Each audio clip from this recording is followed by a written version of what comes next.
Welcome to the Slop Farm. Enjoy the video.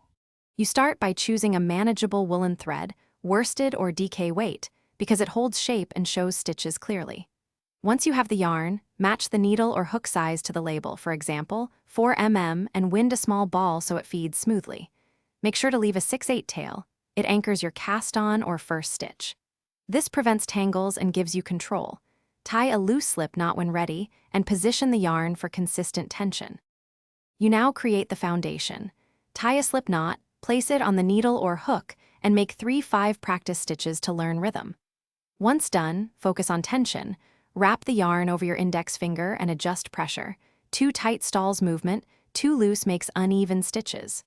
Practice a basic knit or single crochet row slowly, counting stitches allowed to avoid mistakes. Make sure to check stitch size every few rows and correct. You complete the piece by binding off or fastening off neatly, then weave in a 1-2 tail with a tapestry needle to secure the end.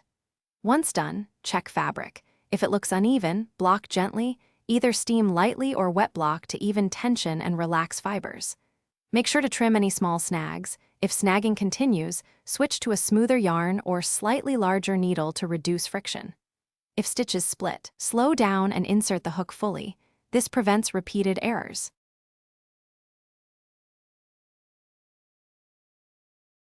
Thanks for watching. Consider subscribing if we helped you today.